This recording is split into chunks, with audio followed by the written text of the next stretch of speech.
ஷேய் எப்பா சூரியன் முனியப்பன் பேசுகிறேன்ப்பா. இடத்த பூமியை வச்சு விற்று ஆடம்பரத்தில் போகிறான். மானிட பிறவி ஆடம்பரத்தில் போகிறான். கொண்டாரோணி மனம் சோடி அப்படியே பொண்டாடி மூக்கில் அப்படியே இராணுவ வானரப்படை வச்சு மிதித்து நசுக்கிடா மூக்கிலையும் வெதர்லையும் நசுக்கிடா. அப்படி அந்த டைம் வரும், கணக்கு வரும். கால் சத்தியம் இப்போ இராணுவ நீதிமன்ற கோர்ட்டு கைலாசத்தில் கடவுள் போட்டு கணக்கு எழுதி கொண்டே இருக்கான். ஈஸ்வரன் பரமசிவன் நம்ம கைலாசத்திலிருந்து நீதியை நாடுது. இது கோர்ட்டு வழக்காடுது. நீதி ஐயா கடவுளே அவனே நீதி, நான் நீதிமானே. அந்த நீதி நாடுது கோர்ட்டில். தெற்கு பாளையம் ராஜபாளையம் நீதிமன்றம் கோர்ட்டில் வழக்கு நாடுது நீதி நாடுது. அந்த பேப்பர் நாடுதுப்பா. நம்ம அடித்த பத்திரப்பதிவு இதில் உள்ள கணக்கில் பூரா மாற்றி அடித்து நாசம் பண்ணுதானா, அந்த பத்திரப்பதிவு தான் நீதிமன்றத்தில் நீதியை நாடுது. கடவுள் பவரால் விட்டு அந்த நீதியை நாடுது. இப்போ ஏன்ட்டு இந்த சேட்டையா அப்படிங்கிற கணக்கு, அதான் கணக்கு முற்றுப்புள்ளி எடுக்கான்ல. கணக்கு ஈஸ்வரன் எடுப்பான்ப்பா, வெளியில் எடுப்பான். சரிதானே நந்தி மண்டையாட்டுதா? தெற்கு பாளையம் ராஜபாளையம் நீதிமன்றம் கோர்ட்டு இராணுவ தளபதியார் இராணுவ நீதிமன்ற கோர்ட்டு கைலாசத்தில் எஃப்ஐஆரை போட்டார்.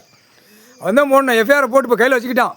ஜட்ஜியாக உட்காந்துருக்கான்ல, ஜட்ஜி கணக்கு எழுதி முடிச்சோன்னா ஆட்டோமேட்டிக்காக ரன்னிங்கில் பிடிக்க ஆரம்பிப்பான். அதான் கணக்கு. அடுத்து சிலுவத்தூர் நீதிமன்ற கோர்ட்டு இராணுவ நீதிமன்ற கோர்ட்டு கைலாசத்தில் இராணுவ நீதிமன்ற கோர்ட்டு கைலாசத்தில் கடவுள் இராணுவ தளபதியார் எஃப்ஐஆரை போட்டான். இந்த எஃப்ஐஆர் தப்ப முடியாது. இப்போ எல்லா அரசியலாகி உள்ள கிடக்கான். அந்த 2 கணக்கில் எங்கெங்கே தப்பிச்சு வெளியில் அரசியலாகி போகிறானோ, பலாயிரம் கோடி உள்ள வெளியில் போகிறானோ, அத்தனையும் கொக்கி போட்டு தூக்கி ஏற்றுறா. இதில் ஏற்றி எடுத்த உடனே தான் செயலறையை பூரா கணக்கு எடுக்க முடியும். சதுரகிரி டு திருவலங்காபாறை வரைக்கும் உள்ள கணக்கு ஜமீன் கணக்கு வெளியே எடுக்கையில் கொண்ட நரம்ப அப்படியே சிவகிரியில் ஜமீன் இருக்கான்ப்பா, அவன் ஜமீன் எடுக்கணும். சரியா இல்லையா? மாநிலத்தில் நம்ம கணக்கு போட்டுக்கிட்டு இருக்கோம். செல்லமாக நான் கூப்பிடக்கூடியது நந்தி பிரகாசமாக ஐயாவுக்கு முன்னாடி மேலே உச்சியில் உட்காந்துருக்காரு. உச்சிலையும் பார்க்க வீட்டுக்குள்ளேயும் பார்க்க ஐயாவை. வீட்டுக்குள்ளே ஐயா அம்மா உட்காந்துருக்க சந்தோஷமாக பார்க்க ஐயா பையனையும் மகளையும் பார்க்க. புரியுதா? 3 பேரும் உனக்கு பார்க்குறதுக்கு வீட்டில் இருந்த எல்லா குடும்பத்தில் குடும்பமாக உட்காந்துருக்கியாப்பா. உனக்கு குடும்பமாக சேர்த்துட்டார. நாங்கள்லாம் வெளியில் சுற்றியில் கிடக்கோம். உனக்கு குடும்பத்தோட நந்தியை மடியில் தூக்கி உட்கார வச்சிட்டாரப்பா நந்தியை.